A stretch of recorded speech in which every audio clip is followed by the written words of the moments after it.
sa sanlibutan. Kaya ibinigay niya ang kanyang buktong na anak upang sino man sa kanya sasampalataya ay hindi lang mapapahamak, kundi magkakaroon po ng buhay na walang hanggan. Ang bawat isa po sa atin, hanggat maaari po, ay ayaw po natin po ay mapahamak. Ano pong kapahamakan po ang tinutukoy po doon? Ang kapahamakan po na tinutukoy po doon ay ang tao po ay mahihiwalay na po sa Diyos. Ang tao po ay magkaroon po ng kamatayang spiritual.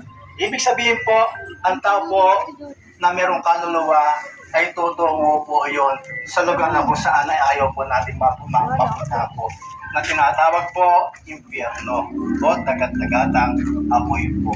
Kaya nga po, sa pag-ibig ng Diyos, kaya hanggat maaari, ang bawat isa po sa atin ay ayaw po mapahamak. Pwede po naman tayo po ay hindi mapahamak. Ang sinasabi nga lamang po doon, para hindi po tayo mapahamak, ang sabi po doon ay tanggapin, kilalanin si Jesus bilang Panginoon at sarili tagapagligtas ng ating buhay. Ano pong kapakinabangan kapag po tinanggap at sinampalatayan natin si Jesus bilang Panginoon at sarili nating buhay? Ano po yung kapakinabangan po noon? Sabi po, hindi na nga daw po mapapahamak, kundi magkakaroon po ng buhay na walang hanggan po. Yung po hanggat maaari po ay maranasan po natin yung pangako po ng Diyos na yon, na lahat ng tumanggap kay Jesus na napalataya kay Jesus ay magkakaroon ng buhay na walang hanggan. Dalawang buhay po yan na walang hanggan ang tutunguhan po na isang tao na may kaluluwang hindi na mamatay. Buhay na walang hanggan na kasama si Kristo. Doon ay wala ng paghihirap, wala ng gutom, wala ng sakit. Ang isa naman po doon ay isang walang hanggang kaparusahan. Doon na tinatawag na dagat-dagatang apoy. Hanggat maaari, ayaw ni God ng bawat isa po sa atin ay tumungo sa lugar na kung saan may uod na hindi namamatay. Lugar na kung saan ay kung gaano kalawak ang impyerno, gaano kalawak din po ang apoy doon. Lugar na kung saan ay pagturusa. Gusto mo nang mamatay, hindi ka pa namamatay. Walang katapusang paghihirap sa dagat-dagatang apoy po. Simple lamang po ang inaalok ng Diyos. Ito po ay libre at hindi po pinababayaran po sa atin. Ang gagawin lamang po natin dahil sa kanyang pag-ibig sa atin, po ba, nais ng Diyos na tayo po ay magkaroon po ng katiyakan po ng buhay na walang hanggan. Una po, ang gagawin po natin para magkaroon po tayo ng katiyakan ng buhay na walang hanggan, magkaroon po tayo ng pag-asa. Ito po ba? Ang gagawin lamang po natin, pagsisihan po natin ang ating mga kasalanan. At aminin po natin sa harapan ng Diyos na tayo po ay makasalanan. Dapat lang po nating aminin sapagkat iyan po ang ating kalikasan po na minana po natin sa unang taong nagkasala na si Eva at si Adam po.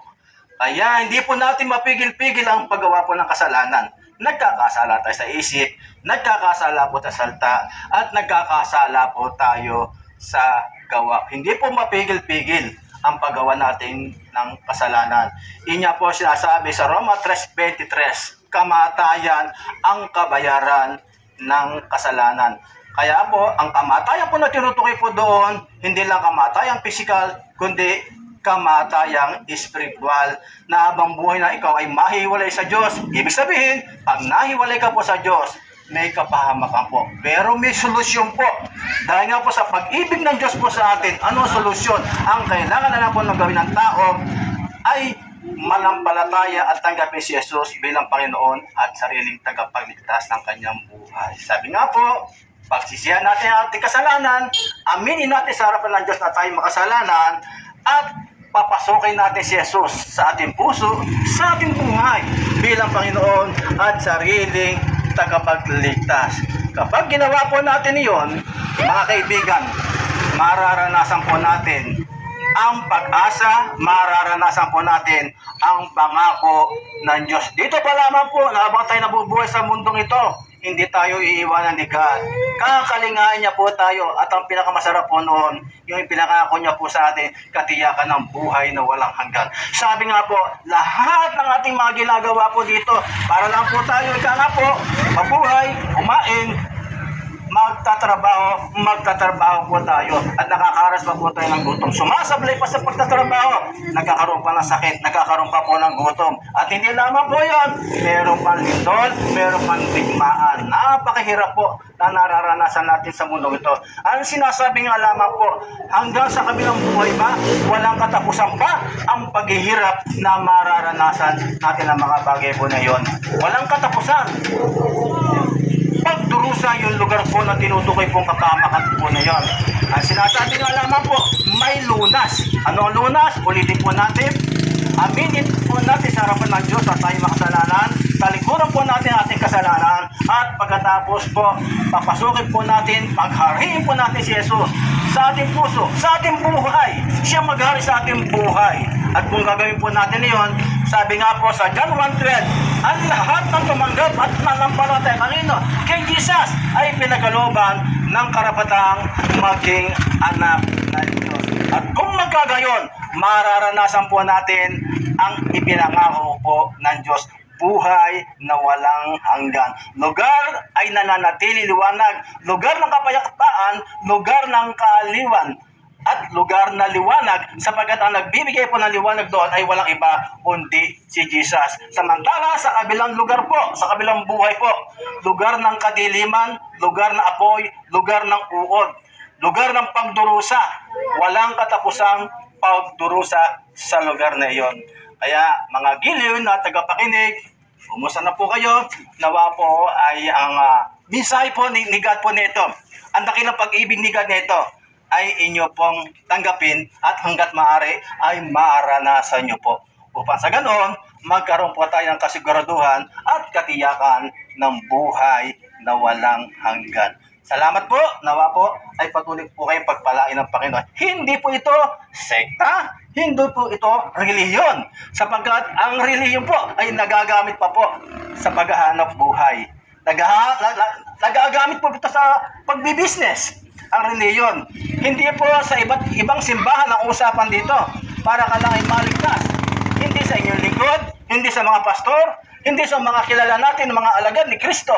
Ang tanging kaligtasan lamang po, sabi nga po, sa John 14:6, sabi po doon, walang ibang daan kundi si Kristo. Ako ang daan, katotohanan, at ang buhay. Walang makakaparoon sa Ama, kundi sa pamamagitan ng pagtanggap at pananampalataya na walang iba kundi kay Jesus. Si Jesus na nagbuwis ng buhay. Si Jesus na tumubos sa atin sa ating mga kasalanan. Para po tayo ay maibalik po sa Diyos. Ang gagawin na lang po natin para magkaroon po tayo ng tunay na kaugnayan sa Diyos. Ulitin ko po, tanggapin sampalataya si Jesus at pagsisihan po natin ang ating mga kasalanan, humingi po tayo ng tawad po sa Diyos. Ganun lamang po at nawa po ay pagpalain po kayo ng Panginoon. At ako po'y mananalangin po para sa inyo po. Diyos, makapangyarihan sa lahat na lumalang ang langit at lupa sa mga oras po nito. Tunay nga po, Panginoon, na hindi ito aksidente. Yes. Na kami, Panginoon, ay napatungo dito. Hindi aksidente kung bakit sila nakapakinig po ngayon. Niloob mo po ito. Sapagkat ibig mo po maranasan ng mga tao po dito ang iyong dakilang pag-ibig. Kundi hindi lang maranasan, kundi magkaroon po sila ng tunay na kaugnayan po, Panginoon, sa inyo. Hindi lang tunay na kaugnayan, kundi maranasan nila po ang pag-asa, ang pangako mo po na katiyakan ng buhay na walang hanggan. Pagpapalain po, Panginoon, ang mga nakapakinig ito, nawa ito po ay timimo po sa kanilang puso po, Panginoon. Ingatan mo po sila, huwag mo po sila pagkukulangin sa mga pangangailangan nila po sa araw-araw.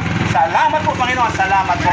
Ito po ay aming hiling, dinadalangin sa makapangyarihang pangalan ng iyong bugtong na anak na tinanggap ng mga tao ito bilang Panginoon at sariling tagapagligtas sa kanilang buhay, na nag-alay ng buhay para sa kanila na walang iba kundi ang Panginoong Kristo. Amen. Amen. Salamat po sa ikakunting oras po ng pakikinig po niyo. Pagpalain po kayo ng Panginoon. Kasi po, okay, salamat po.